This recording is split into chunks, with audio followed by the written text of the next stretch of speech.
morning. Good morning. Welcome to Center for Spiritual Living Morristown. I'm Frankie Timmers, and I'm so glad that you're here in person, because it's always a different vibe, right?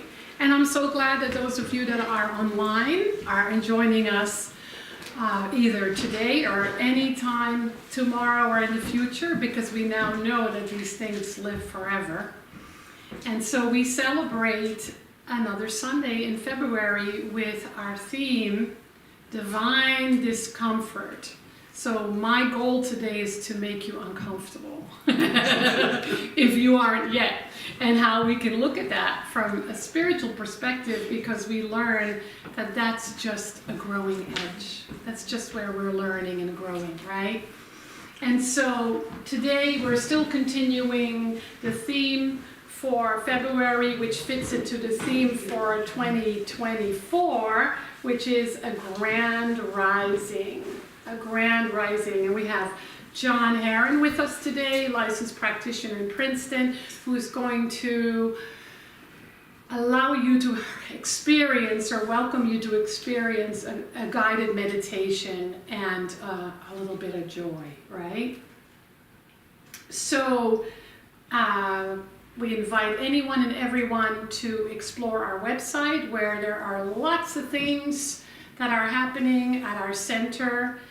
If you're here today, you get to take a look over here where we've posted all our upcoming events. Like today, there's a discovery class, which is a class for anyone that's interested in or just curious about what's involved in order to become a member. I promise you, it's not as boring as it sounds. It's interesting, and it will make it fun, and it's a couple hours of your life, because I've discovered that when I make a commitment to someone or something or a group or an organization, there's a shift that happens in my consciousness. And so that's what membership is about. It's more about your own evolution rather than the organization that you're a part of. And then you get to share your own talents and gifts with those around you. So we also have a class that's happening right now, and Susan Need is teaching Change Your Thinking, Change Your Life. And the cool thing that she's doing, she's letting anyone join anytime you want to. And it's on Monday nights from 6:30 to 8:30. If you're interested, you need to register on Breeze. And then we have a potluck this coming Thursday. It's going to happen right in here. So I need a few people with muscle, that can also be me, to move a few tables up in here so that you can all sit around the table and break bread together. That's this Thursday, and we invite you to RSVP, and Kathy is right here, so you can tell her you're coming. And then I wanted to tell you, and I keep forgetting to remind you, but we do not have a community meeting next Sunday that was originally scheduled. It's come off of all of our announcements, but I realized I didn't announce it, so some of you might still have it on your calendar. We will reschedule that, I promise. We'll be meeting with the leadership of Centers for Spiritual Living about the transition that is happening with my last year here. So after that, we will have our meeting, but I do want you to mark your calendar, because on April 14th, we're having our membership meeting. And I think that's that for now. So let's greet one another. We do a namaste practice. Namaste is the Sanskrit word, one of the most ancient languages on the planet, for the divinity in me blesses the divinity in you. So be sure, as you're giving, that you're also receiving. So put your hands together and just bow and say namaste.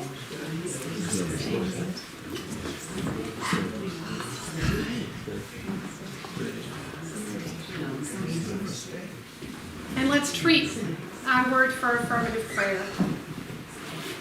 So I invite you to close your eyes, which is a wonderful way just for a moment to withdraw our attention from the outer world and just bring it to the inner world, which is the world of light, the world of love, the world of truth, and the world where we experience our intimate relationship with the divine. And so right here, right now, I invite that connection for each of us in a deeper way, Because truly, that's what this human journey is about, is to have that deeper relationship with Spirit within, govern our life, lead us in our day-to-day living, so that the human experience moves a bit more into the background, and we are not only guided and led by the truth principles that we learn and teach here, but we are more free and more untethered by life experiences. So today we are learning a little bit more about that, and so I trust for each and every one of us that that learning is now grounding in the soil of our consciousness, so that we may experience that transformation, that shift, that healing, knowing that at the end of this day we are not the same. We are ever evolving, and that becomes a clear awareness within our consciousness, simply because we are together today. And so that is something that's worthy of gratitude and acceptance. Because in the gratitude and in the acceptance, the universal law goes to work and demonstrates it for us in the highest and best ways. And so it is. So,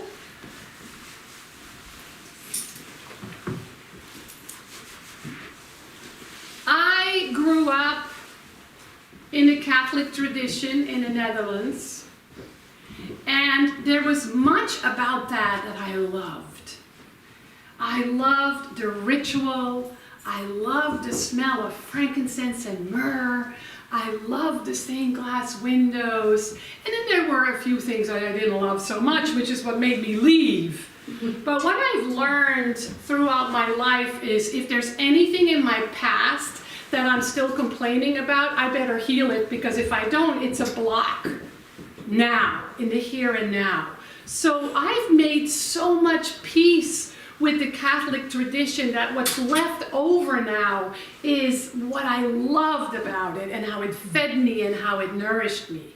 And one of those things was Lent. I used to love Lent. I used to love going to church on Lent Day, on Ash Wednesday, and get my little cross on my forehead, which then I wouldn't wash off as long as I possibly could, because I believed the longer it stayed there, the better. But after a few days, you know what happens, right? And so what I've learned is that everything has metaphysical meaning, because in metaphysics, which is what the science of mind teaching is about, in metaphysics we say, well, what's underneath that?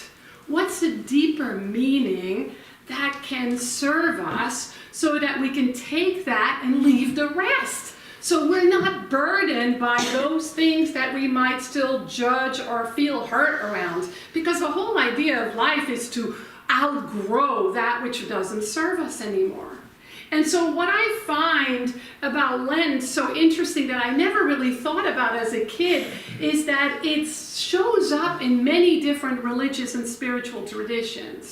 Because it's that 40-day period when the master teacher Jesus went on a fast and went into the wilderness, which the metaphysical meaning means that he moved into a place in his consciousness to reflect, to release, to heal, and to fast from that which no longer served him.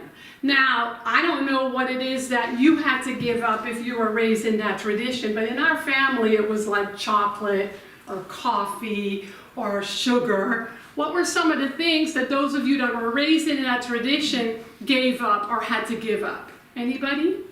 Chocolate. Chocolate. Alcohol. Alcohol. Yes. What else? Anything else? Right? Again, on the surface of life, we were to give up something that made us feel uncomfortable. Something that was a sacrifice.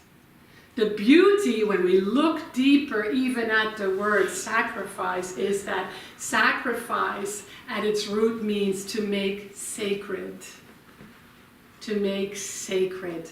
So it's to give something up in order for us to invite something new, something different, something more sacred. So this tradition of 40 days wasn't literal either, because the number 40 just represents, from a metaphysical principle, an indefinite amount of time, which for some could be 2 days, or for some 50.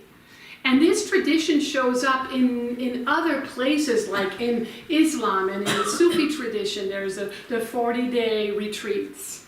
And so I want to bring this idea to us, because underneath all that we learned about Lent, or maybe don't know about it, is this idea that it is a time between Ash Wednesday, Valentine's Day, and Easter, spring, where we get to reflect and where we get to think about who and what we are. We get to explore our relationship with the divine. We get to notice what's in the way of our freedom of living that untethered life, which we've been learning about by the book of Michael Singer.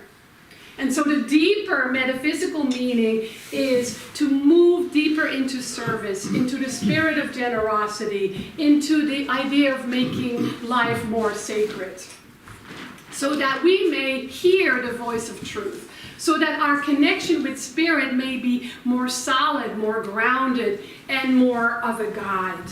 And this means that we have to confront ourselves. We have to confront where we feel broken, fragile, vulnerable, so that we can heal and rise up into the very truth of our being, from the truth of our very being.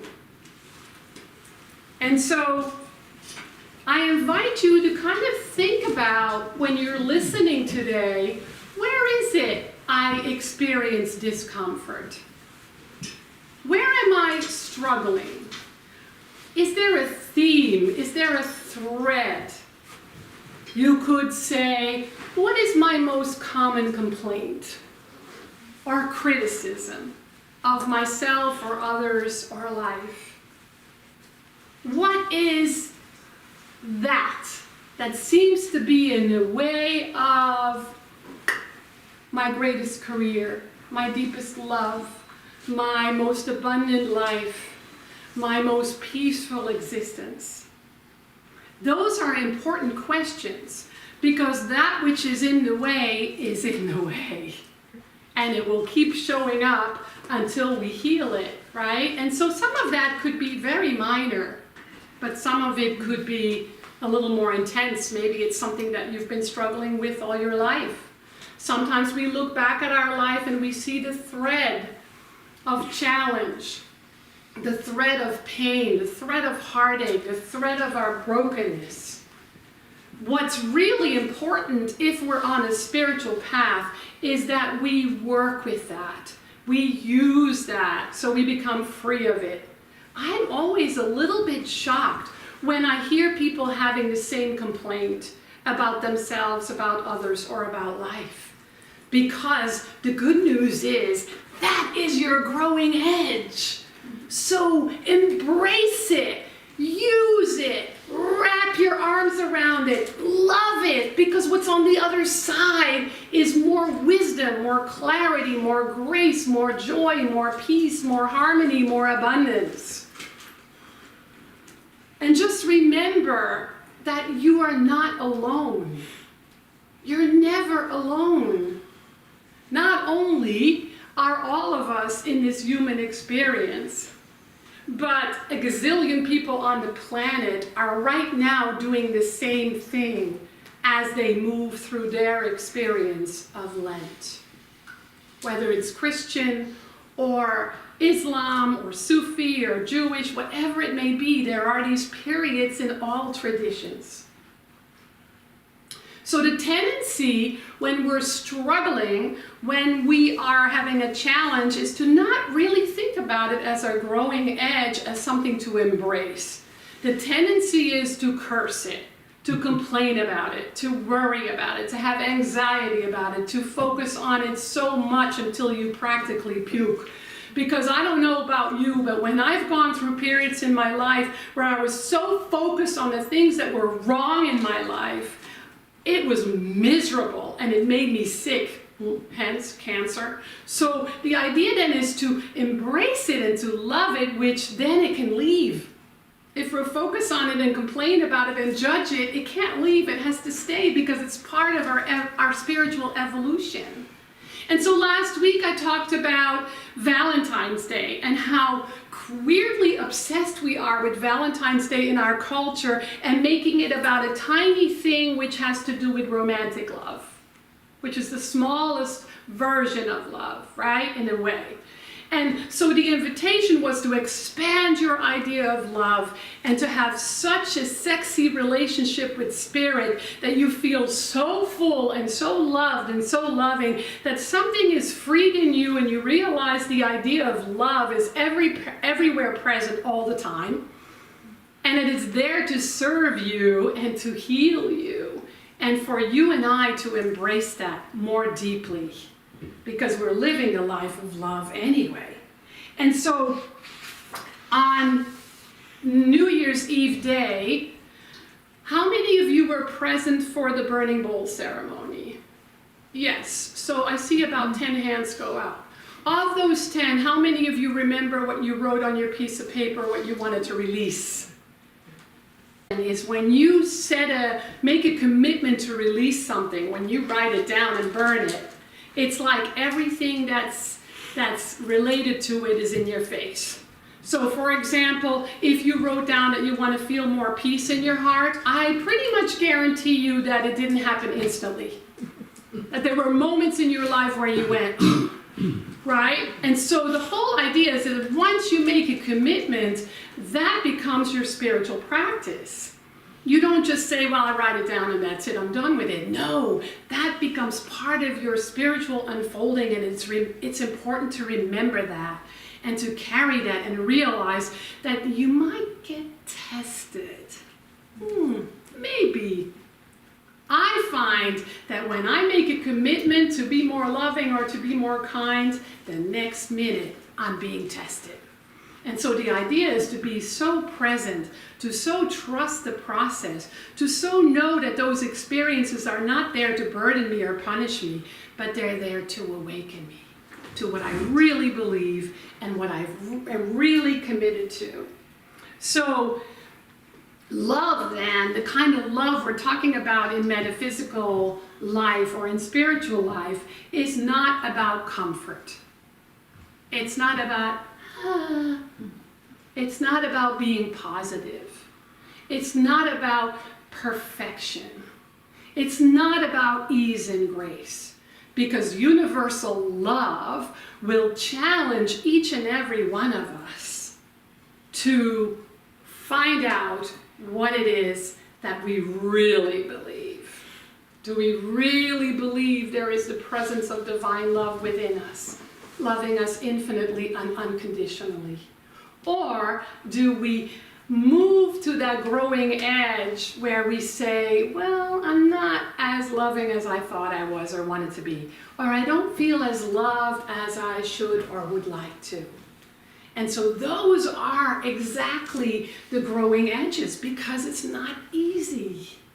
And we're always confronted in life, not so much with difficult situation, but with beliefs that are not in harmony with the truth of our very being. And so when we reflect and say, so let me go into the wilderness and do some fasting and maybe sacrifice, make sacred a few things about the truth of myself, that's when we experience that shift. And it's not comfortable. So Ernest Holmes has this amazing article in this month's Science of Mind magazine. Oh gosh, I love it so much. I'm going to read this. It's a little longer, but I'll break it up a little bit. He says, what are we afraid of? We're afraid of the universe we live in. We're afraid of what may happen to us in the universe, in this universe. We're afraid of pain, suffering, and misunderstanding. of social and economic insecurity. We have been hurt by our contacts with life. It matters not whether this fear started when we first entered a cold world, or whether it's a result of some form of frustration early in life. It is always fear. There are 1,001 forms of fear.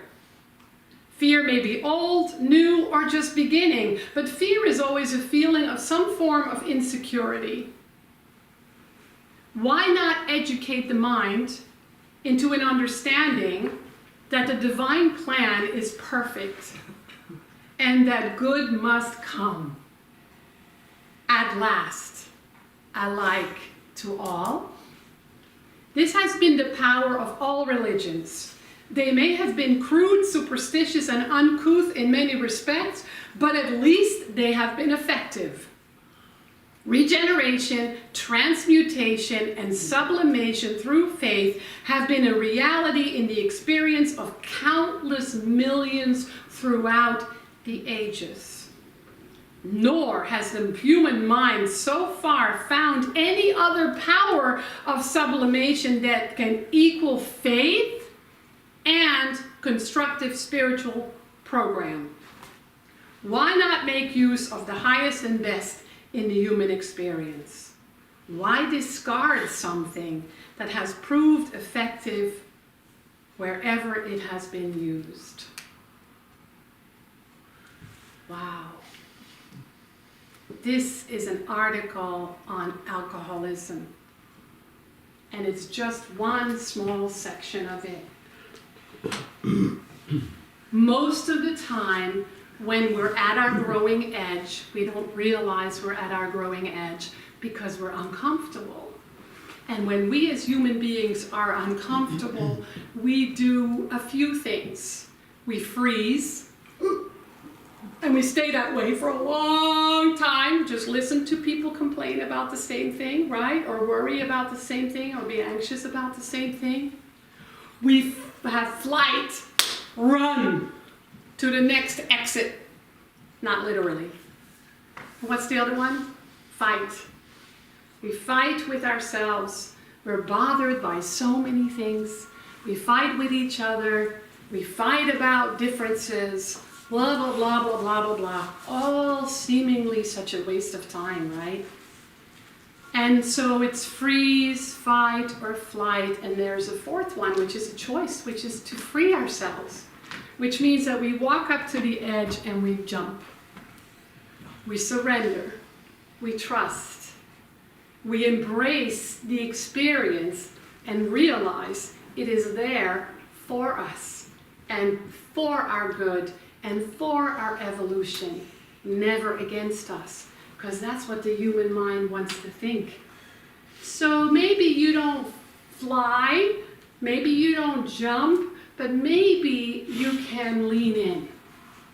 Just lean in and wait and listen to what is possible on the other side.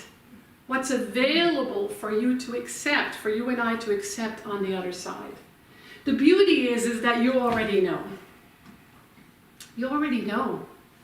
It's not out there somewhere. It's not in the perfect right book, the perfect right talk. It's already within. But we're not always willing to listen, are we? Because we got to go shopping. We got to go to work. We got to go do something. We got lots of shows on Netflix. We're so behind, right? And so we have to sit and listen long enough to receive the guidance and to follow the guidance. And that's what John is going to help us experience. So the other day I opened my Science of Mind magazine on the wrong page. I love when that happens. And this is on Monday, the 26th of February. And it's a quote by Ernest Holmes, and it's from his new book, Ernest Holmes at the Silomar, which is fabulous. I recommend it to everybody, but I didn't want to bring the whole book, so I'm just bringing the quote. It says, psychology says, the first adjustment we make is to ourselves. The next one to family. The third to society. And the fourth with the universe. And we are not whole until we have made these adjustments. So the truth is, in essence, we are whole. But we don't get to experience that sense of wholeness until we make these adjustments, right? And so, what are we committed to? And how does that show up in our lives? Are we committed to peace? Are we committed to love? Are we committed to surrender and to trust? And we must remember that throughout each day, because as we make that commitment, then all of life presents us with those opportunities. And we are forgiving and compassionate where we forget, because we will forget. And so we face the places where we feel broken, or not whole, or lost, or afraid, or anxious, or judgmental, critical, anxious, all those things. We face them because those discomforts are divine discomforts, so that we may be free of them, so that we may stop struggling and stop suffering, or stay stuck. I recently was talking to somebody, this was not a counseling situation, and they were saying, I'm so stuck. And I said, well, either get out of it or make a commitment to just stay stuck. Make peace with it. Just make peace with it. Once we make peace with something, and once we surrender to it, and once we embrace it, it can change. But if we fight it and we judge it, it can't change. So then just commit to it and live it out loud. I'm so stuck here, I'm just laughing at myself for being stuck. That's movement. That's freedom, right? As my teacher used to say, if you can't hide it, paint it red. He did. And so begin to welcome and bless those experiences or beliefs that you have been resisting, that you and I have been resisting or have been fighting with. Just embracing them and loving them, accepting them, using them for good instead of against ourselves. And take 40 days. Well, now it's like 38, 36 days. Between now and Holy Thursday is the official period of Lent, between Ash Wednesday and Holy Thursday, right? And so take the time between now and Easter to reflect and to decide what you're ready to release, and to think about what it is that you want to sacrifice, make sacred. And in the making it sacred, begin to see that the things that you previously judged in a limited way are actually there to grow you and to teach you. They're all ways that we get to become more comfortable with our humanness and with the human condition, because it is there for us and for our evolution. So I want to bring you a really wonderful song that is an invitation in regards to what I just talked about. And then you're going to have John, and then we're going to have another song. All right?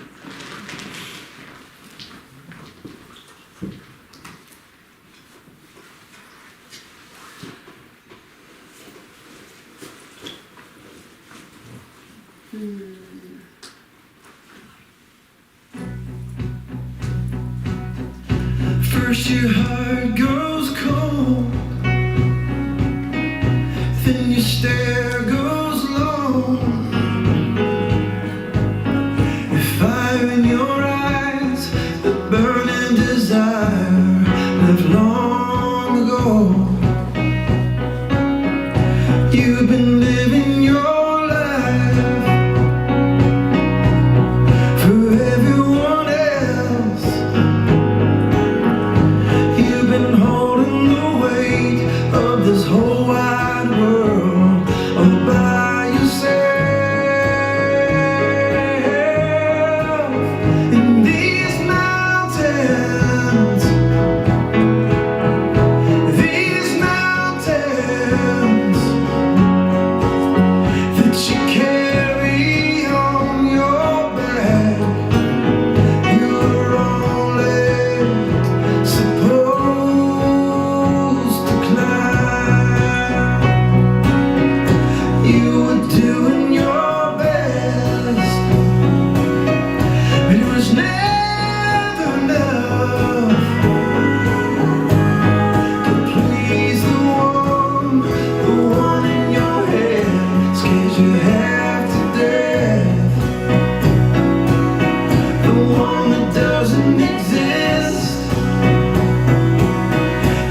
Good morning. Good morning. So what's your mountain to climb? We're going to do a little meditation today. Are you willing to have a little fun? Yes. Okay, with meditation. You know, meditation's supposed to be serious. We're not going to do it serious today. Okay, so just take a nice deep breath. And maybe, I see everybody closing their eyes. That's great. But why don't you, before you close your eyes, look around. What's your environment? Which mountains are here that you need to climb? Take another nice deep breath. Just relax. And so today we're going to do a little practice that I do. What happens when the mountain is right in front of you? So let your eyes close if you like. And just be aware that right here, right now, there is nothing but love surrounding you, filling you, and lifting you. Now, doesn't that feel great? Is your door open? Are you letting the love in? What do you need to do to open that door and let the love in? Because it's right here, right now. Knowing that you are surrounded by love, allow yourself to think of what's your mountain? What's the thing that blocks you from experiencing joy and peace and all those wonderful things that we want out of life? What's your mountain? Remember, you're surrounded by love. So it's safe for you to look at that mountain. And now in your mind, or if you're here and you want to say it out loud, I'm going to say several phrases. I'll say a phrase and you repeat it after me, all right? This too is good. This too is good. This too is God. This too is God. This too is for me. This too is for me. And I now open my consciousness to receive the blessing that's here. And I now open my consciousness to receive the blessing that's here. Take a nice deep breath.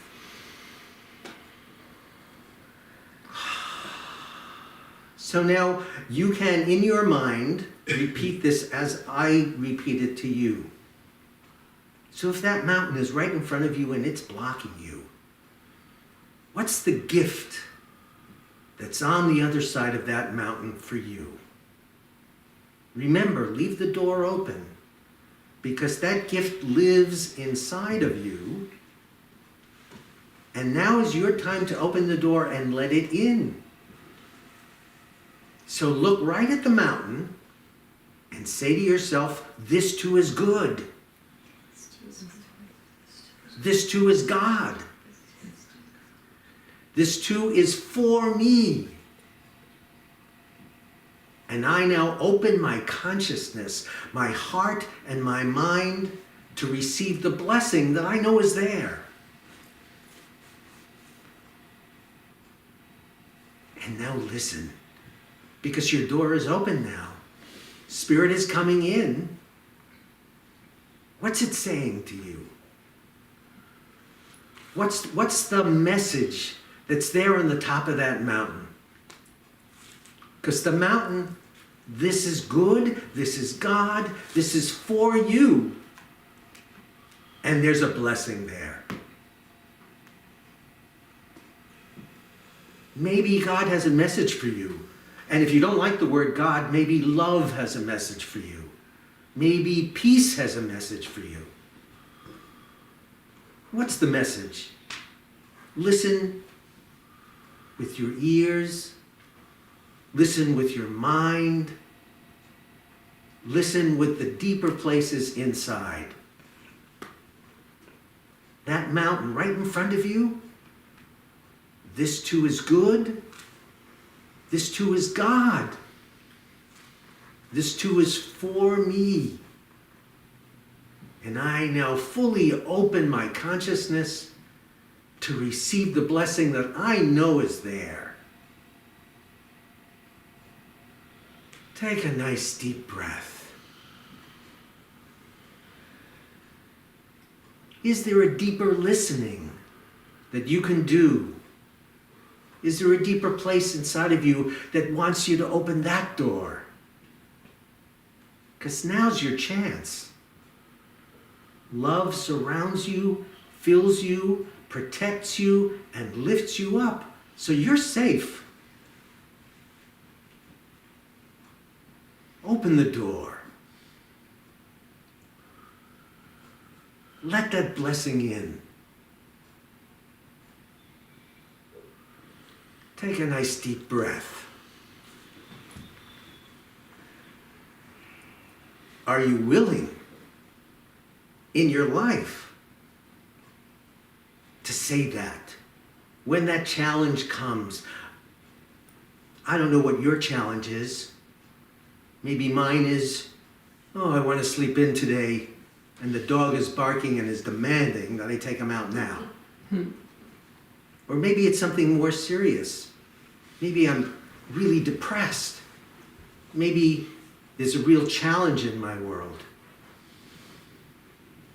Can I say, this too is good? This too is God. This too is for me. And I now open my heart, my mind, my full consciousness to receive the blessing that I know is there. Again, take a nice deep breath.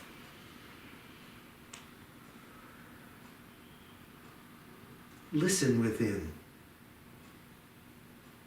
Is the door open?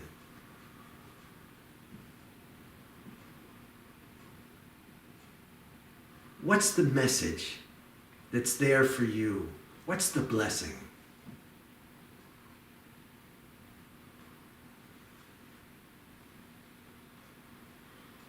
Just listen with your whole being.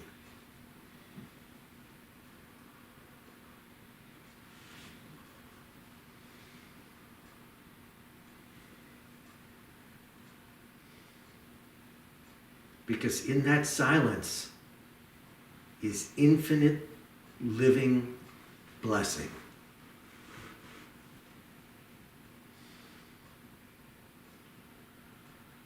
Just know now it's always there for you. And now let's just send our minds forward to the week ahead of us. What challenges do you see in your life showing up? What mountains are going to show up in your life? And what would they look like? Let yourself feel it. If instead of going fight or flight, you went, this too is good. This too is God. This too is for me. And I am now fully open to receive the blessing that I know is there.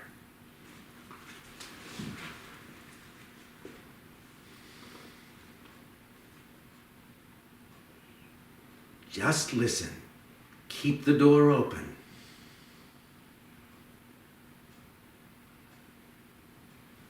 And now take a nice deep breath again.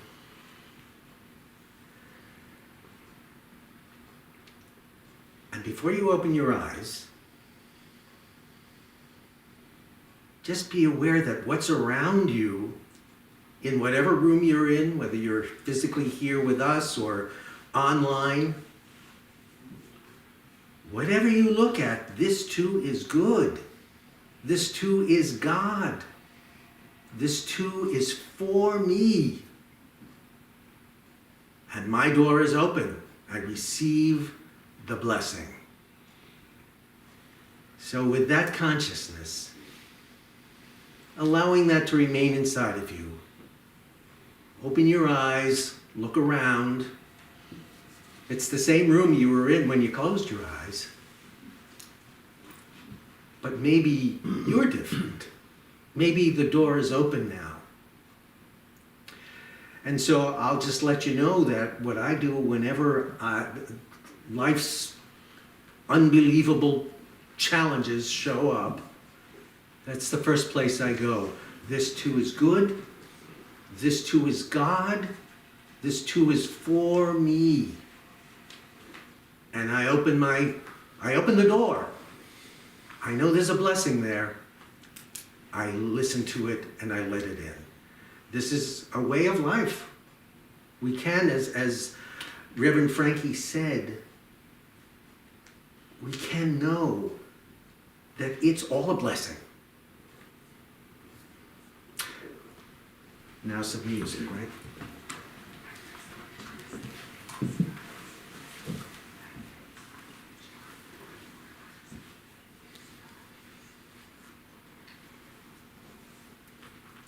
An instrument of your peace. Where there is hatred, let me sow love. Where there is injury, pardon. Where there is doubt, faith, despair, hope. Where there is darkness,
Thank you, John. That was beautiful.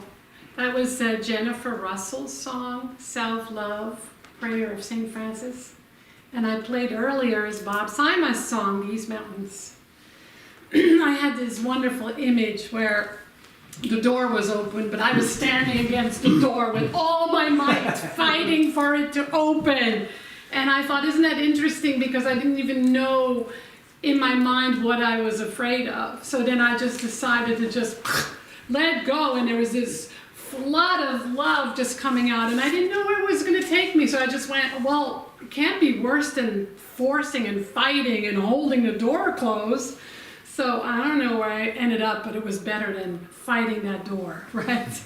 I trust that you had your own experience and just an awareness of what's available for all of us.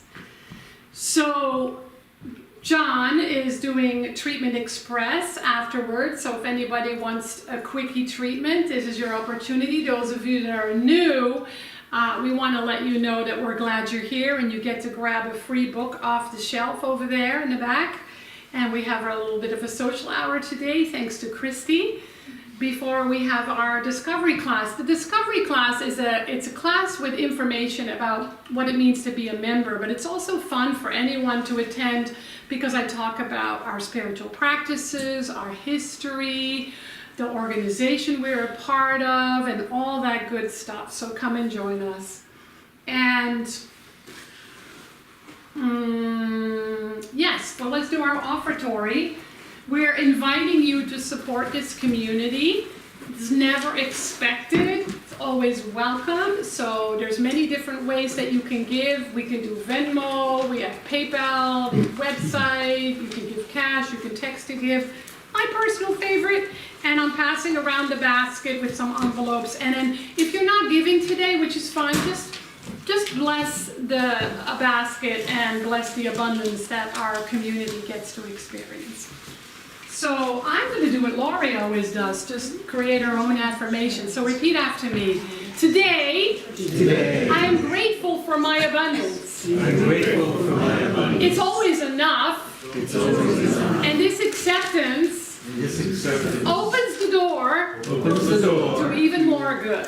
Even more. And so I welcome the blessings So I welcome the blessings in advance. in advance. And so it is. So John, there's one thing that I still get to do that you don't know about, but it's in here. John was one of the students that was in the Emma Curtis Hopkins class. He was very dedicated, never missed a beat, and so we have a certificate for him. So John, come up here. This certificate, John Herron, I'm just going to use it, has successfully completed the Essential Emma Curtis Hopkins at Center for Spiritual Living, Morristown on December 5th, 2023. That's how long I waited to give this to you. So let's give it a big hand. John was a pleasure to have in the class, and as you can tell, he shared what he learned from the Emma class today in the meditation practice, which was wonderful. Let me make sure I covered everything. Yes. All right, and now John will close us with a healing treatment, a closing treatment. No, I will open you with a healing. Yes! And so let's just bring our consciousness with the doors fully open, knowing that love surrounds us and fills us. So this word is for this center, CSL Morristown, for all who have participated in this celebration, for all who will participate in this celebration, for the world, why not? So this is the word of truth. I know that love is always present. It is what everything is. It is what surrounds, fills, and protects everything. And therefore it is what surrounds, fills, and protects CSL Morristown and each person who has participated or who will participate in this celebration. And since love is what is present, I know that the only thing possible is that in every act of life, love is now expressing for each person. Love surrounds, fills, protects, and shows the way. And this truth is now a living truth in the hearts and minds of each person and of the world. And this truth guides each one in all their activities, in all their thoughts, in all their relationships. Love is what is present. It's the only thing that is present. And I am so grateful to know this truth, and I release it to the law. It is done because that's what the law does, and so it is. So it is.